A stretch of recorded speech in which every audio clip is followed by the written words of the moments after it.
learn to let go, and give the ownership to the communities and local organizations. Every context is going to be different, so you have to involve the local people in the conversation since early stages. Welcome back, everybody.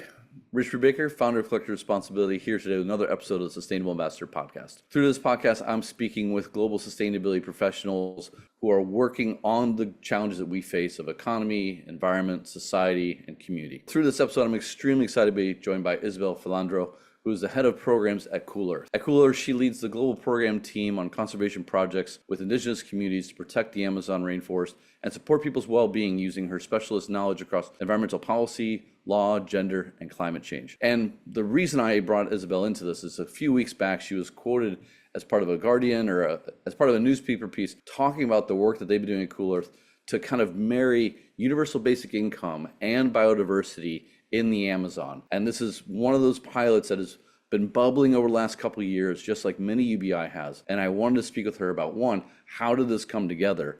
But also, how do you measure? How do you scale? And what is the impact she's taking away from her work? So thank you very much for joining us, Isabel. I really appreciate you taking the time. Great. Thank you, Richard, for the invitation. It's a pleasure for me to be part of your platform. So as a starting point, would you mind introducing yourself and a little bit about the work that you're doing? Sure. Well, I'm an environmental lawyer. I work in the intersection between climate and policy and law for a few years. I furthered my education doing a master in environmental policy at the University of Cambridge. And it was after I finished my master and went back to, Peru that I found I want to do something more tangible, on the field. So that's how I found Cool Earth. And I've been working at Cool Earth for already most than 4 years now. So first, more based, on the program side, supporting the projects that we have in Peru, and now on a more global position. For those that are unfamiliar with Cool Earth, can you talk about the organization's overall mission and approach to conservation? The mission of Cool Earth is quite simple but vital, is to fight the climate crisis by protecting the rainforest. And the way we do this is by backing the people who live in the rainforest, providing unconditional resources that could be on the way of cash or data to these people, so to support their resilience, their autonomy, their rights. When did the Amazon project start? How did it get started, and what's the vision for this initiative? Well, Cool Earth has been working with indigenous communities for over 17 years. From my experience, I would say it was when I joined Cool Earth and I had the opportunity to travel to those remote places, to have the conversations with local people, that I start understanding the complexity and this intersection between conservation, climate, inequality structures. So what Cool Earth is doing is something very radical in a way, because it's providing unconditional, no string attached resources to people who live in those more like challenges, unique ecosystems of the world. And they have been doing this for almost 17 years on a communal cash approach, providing, cash to communities in the Peruvian Amazon and then scaling the approach to their communities. And last year, we launched our first basic income pilot, which means that we are going to be providing cash, but on an individual basis, to people living in the rainforest. Why did you decide to make that decision? Why start this program now after 17 years of a program that already had a process, was already proven, you already knew how to do it? That's a very interesting question. Actually, I think the COVID, this health crisis had a lot to do with that. It was really challenging to reach those remote communities and provide, the technical support that we normally do. But it was because of the cash that we were providing the communities that had the flexibility to address those more emergency needs that they were facing in this time of, health crisis. And also for us as organization,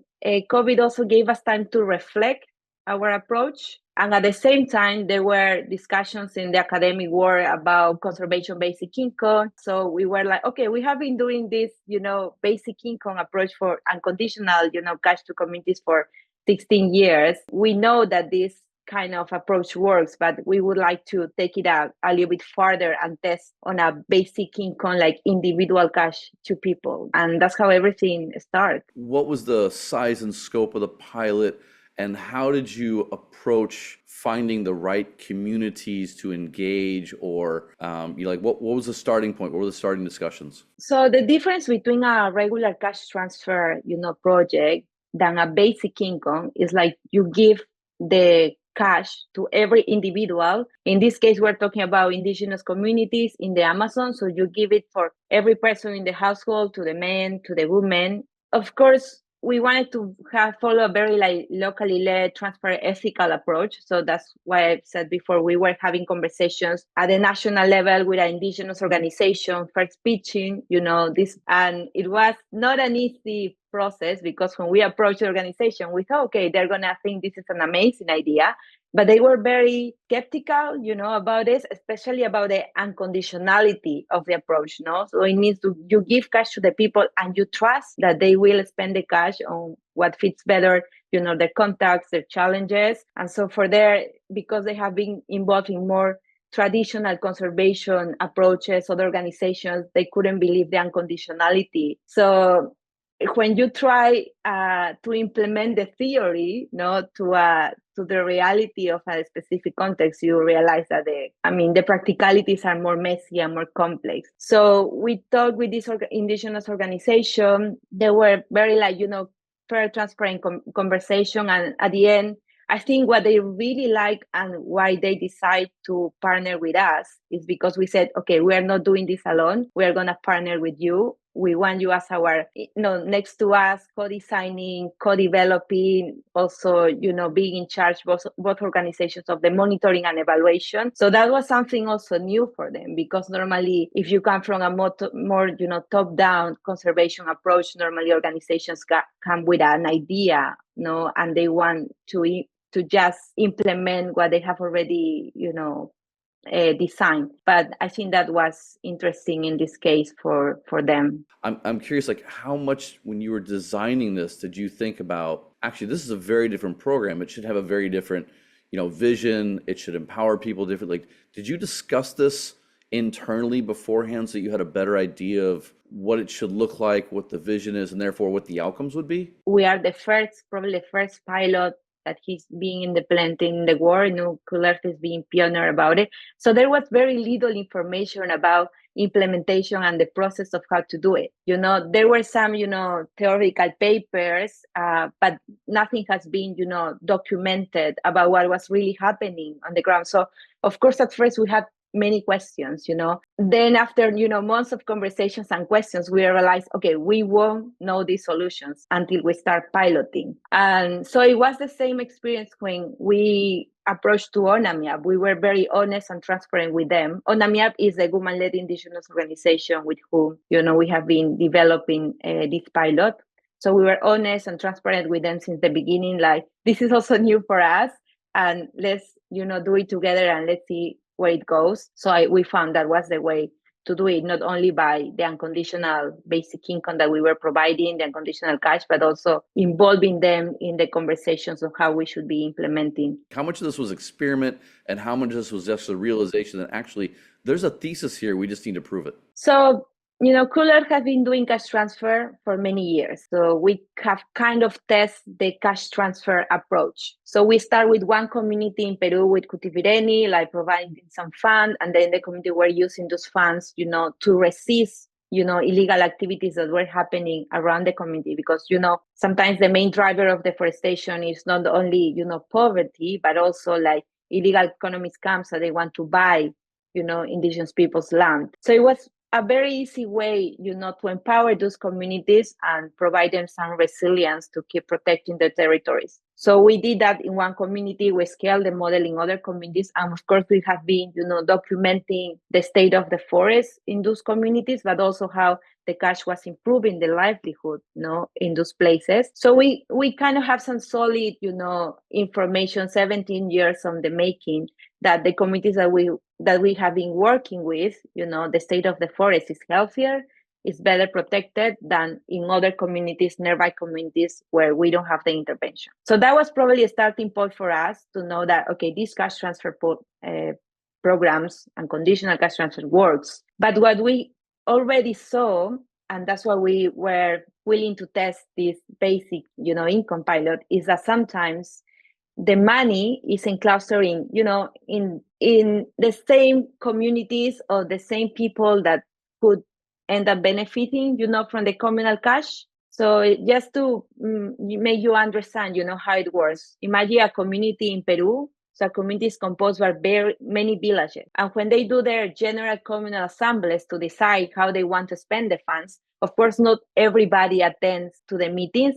Normally it's the same people, and sometimes the women, because they have to stay at home taking care of the children, they don't go. So we thought, okay, maybe this is a more fairer redistribution of the funds, because you're going to give, the support, the funding, the financial support to every individual in the village. How do you measure, or how do you think about outcomes as you're creating this pilot? Or are you just trusting that your experience and your intuition's on the right path and you'll work that out later? So for us, it's not a matter of the final ecological outcome. Of course, that's something that we would like to test. But to be honest, to find the correlation between one specific pilot and a long-term, conservation outcome is very tricky to prove, because deforestation is a very complex matter. No, it doesn't up to just one community, or it doesn't matter to one project. It's more complex than that. It's, the conservation structure, a forest fire can happen. The government could decide to sell the forest. So there are many other drivers. But what the evidence about, how these people has been for generations, maintaining those ecosystems is real. It's there, So that's our theory of change as organization. Okay. And I mean, you brought up some of the big risks around nature-based solutions, right? Like the government can just take the land. It can burn down, be it intentionally, unintentionally. There's a lot of things that you cannot control. But in the things that you can control, a lot of the risks that I've heard a lot about as well, they'll just take the money and they'll go buy whatever, something that's not needed. They won't spend it in the way they're supposed to. Can you talk a little about what you're finding? And is there like a certain percentage where it's okay that it's not 100% all the time, but it's better than what we expected, or it's better than what people say should have happened, and it's definitely worth it? Like, how do you view managing those risks that you can control and finding kind of like a guardrails of acceptance? To be honest, we're not really worried about that, because in every development project, there is a level of waste. Of course, in some indigenous communities, there might be this, worry that they might be using the funds on a not, way that will benefit individuals or the whole community, that might lead, to a few deforestation. But the impact, as we have seen in the other projects, is minimal. The bigger outcome in the life of the people and, the state of the ecosystem there is bigger. And another problem that we saw, and this goes beyond, Cool Earth and our specific models, is like, the evidence of these more economic tools for conservation, market-based, instruments, REIT+, ecotourism, payment for ecosystem services, just to name a few. They're not being so successful in terms of ecological outcomes, but also in terms of supporting the local communities. Now there is this big claim from indigenous people and local communities for a fairer redistribution and direct access to the climate funding. So I think it's time to test these new approaches, to be more radical, to see how the intersectionality, between climate crisis, inequality, poverty, all come together with models like, basic income. Probably it's not the silver solution, but I think it's a great, approach to address social and environmental challenges that we're facing now. You said it's radical, but is it really that radical? Or is it just, it's time now to build trust, to empower local communities to actually make their own decisions? Like, is that the right next step? Is it about time? I think it's radical in the way that you have to trust people, and that's the unconditionality part of it. I found it very radical, because we are so comfortable in using the things on more like a top-down approach, I'm not talking only about the conservation sector, but the development sector in general, Implement projects knowing that we know best, West people, academics located in very parts of, these vulnerable places. We think that we know better than that people, and we don't trust that people. We don't trust their knowledge. We don't trust their values. So we are trying to impose programs, projects, ideas. So I think in that way, it's radical, no? Because you're really trusting the people who live there and trusting that they're going to make a good use of this, funding, of this cash. And what also is interesting about these models is like, because it reduces a lot of the bureaucracy, in designing a pilot on how you are going to be investing the funds, is also more cost effective. So the overheads of a cash transfer project compared to a more traditional way of conservation is much lower. So, I mean, that's more efficient, right? Because you're actually able to do more good because you're cutting out a lot of the middle process by just trusting people. Exactly. That's, I think, the radicality of this idea. I think it's only probably radical to the people who are sitting in cubicles who don't know what's happening in the field. But actually, it's not radical to anyone who's been out in the field for. So I'm curious, you spent most of your career out in the field. How does that give you a different perception or a different understanding about how to construct these pilots from the start? Probably by doing these field trips, the conversations with the local people, that's when I gained the most understanding, perspective, or clarity of this complexity, and it was so clear for me at that moment, the intersections between inequalities and climate crisis and conservation. And that's why I really advocating about these models now. But how does that on the ground experience give you a better lens for the work that you do? Like how are you different because of your experience in the field at the job you're doing? Because I feel like a lot of organizations, they fly people in, they don't really know what they're doing, they don't create the best projects. Whereas, like, does your on the ground experience provide a uniqueness to your work that gives you an advantage? For anyone that is interested in pursuing a career in conservation or climate change, I think it's very important to understand what is really happening there. Otherwise you are going to end up, having an idea from a theoretical paper or a policy paper, but sometimes those ideas are very difficult to implement, in the ground. So I think it's a matter of, getting your hands dirty, is how it says, you just go and really understand, having honest conversations, transparent. And then that's when you see, that indigenous people and local communities, they really have a more balanced, intrinsic, respectful way of living with ecosystem that we do. It's tangible when you go and talk to them, that's real. No, that part is not theory. I have seen it. I want to back up really quickly. How did you get into the environmental sector to begin with? Like, what was the beginning of your career, and why did you go from law and policy to the ground? I also have a crisis, career at the beginning. Wasn't sure what I wanted to study. I ended up, studying law and also follow some courses linked to economics. And yeah, so I was working in the legal sector for almost 5 years, not, from a legal firm, but also supporting an NGO in Peru with environmental policy. And so what I saw in these years of careers, like I couldn't see very tangible outcomes. And that's why,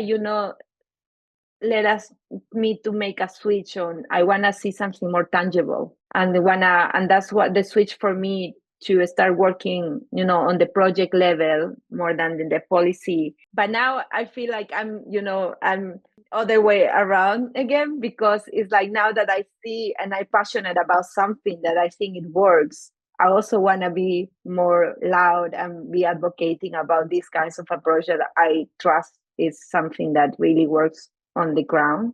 You need time on the ground, right? I mean, that gives you the insights, the experience, the lessons, the intuition about how to solve problems. And now you're at a global position. Like, do you think that 5 years, 10 years, 15 years, or is it just like, get a start, spend a few years, and then you can, become really loud about what you're seeing?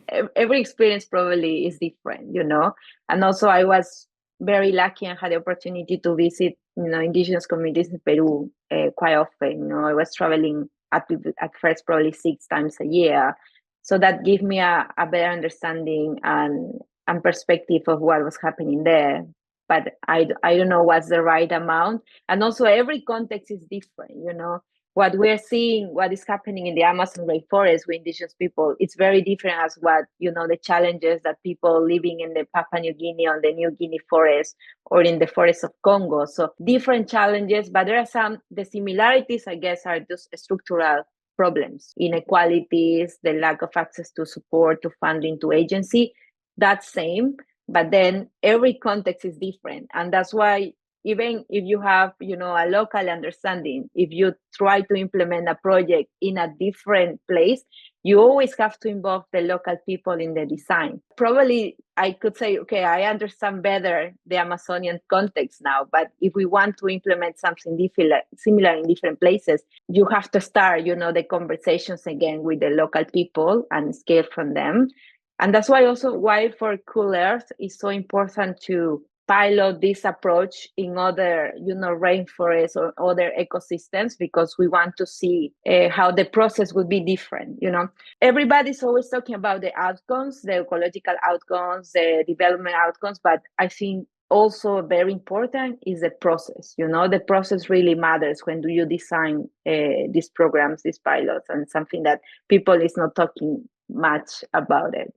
So speaking about pilot and process, what are the next steps? What does scale look like? And is there a business model for this that you're exploring, or is it kind of reliant upon fundraising and donations from other organizations? So we have done this pilot in Peru, and now we are looking for funds to make it possible to make similar pilots in different areas of the rainforest ecosystem.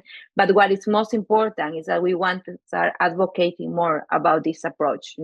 We want to engage, other governments. We want that this approach to reach high-level forums, conversations. Recently we just saw a video from the World Economic Forum talking about conservation basic income. The UNDP, United Nations Development Program, is already talking about our, pilot of basic income in 3 Amazonian communities. So that's very exciting, that being part of these conversations for us. And also, we have been presenting the pilot in other conference. We were in Bath, at the beginning of the year, and there is a basic income network movement that is already being created, and we are part of this conversation. And what is great about what Cool Earth is doing, that we are pioneering on this. So we kind of have some, ideas and answers to many of the questions that people, is having around how we implement a similar pilot. But for us, it's mainly advocating, you're getting probably the funds to pilot,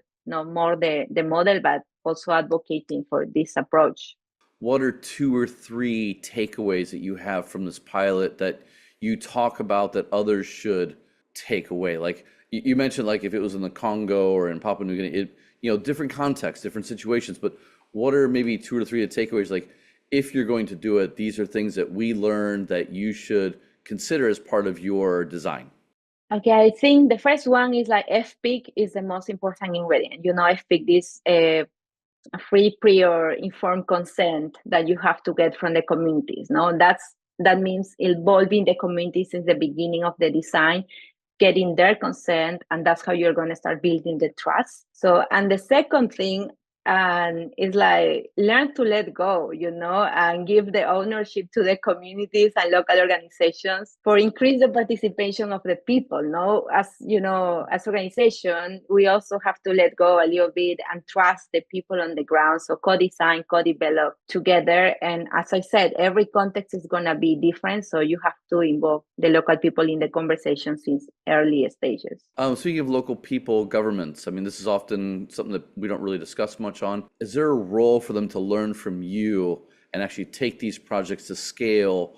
Or do you think that this belongs more with the nonprofits or the private sector right now? I mean, if we want this model to work, we need the governments to be involved, of course, because it will probably require a lot of funding, and you can get the funding from, the carbon tax, the income tax sector. I mentioned the Green Climate Fund, but there are similar funds. There are also the loss and damage fund, and I think that's something I didn't mention, but which is very important when we talk about the reparation, because it's not only about ecological outcomes, but a fairer redistribution of this funding, And so definitely this has to be in conversations, about the next climate change conference that is going to happen this year, and the next one in Brazil, in Belém. We should start talking about these new approaches, and how we tackle conservation, but also inequalities.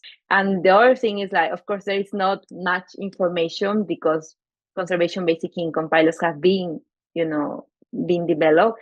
But we need to start documenting, and the way to do it is to start, just launching projects, piloting, and see how these outcomes, address those two main challenges. So then what do you think the most critical success factors, like if you're thinking long term, what does a UBI program need to ultimately do to bring a long-term impact to the communities, to the people, but also to the wider challenge of, say, biodiversity and conservation? What does it need to do? It needs to stabilize people. Does it need to be there consistently year after year after year?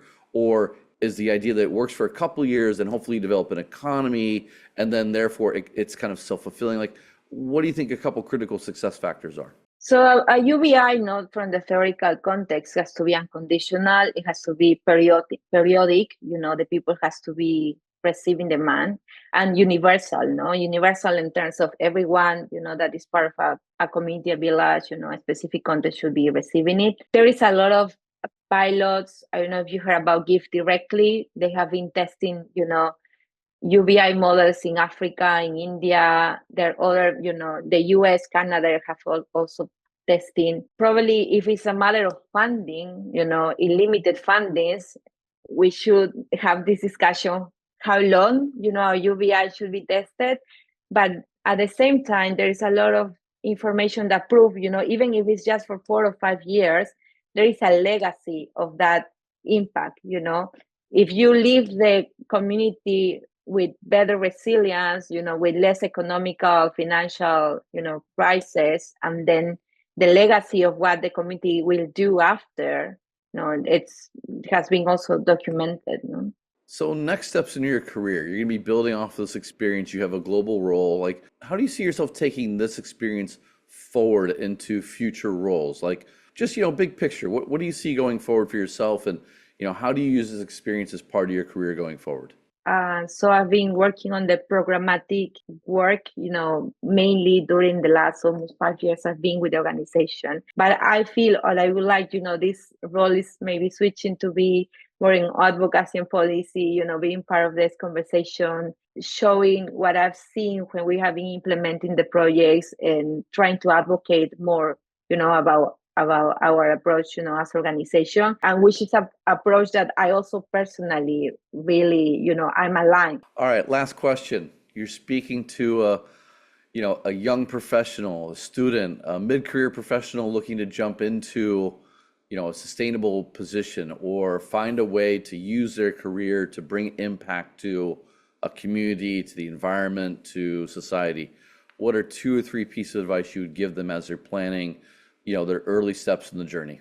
Honestly, I would say, like, try to get as much experience in different, sectors that will give you a better overview of the complexity of the problem. If you have the chance to work, like implementing a pilot, going to the local, fields, but also being involved in the academia or in the policy, a little bit of everything. I think it's your professional, experience, being part of these, parallel conversations about any specific topic. And of course, be passionate about what you want and love.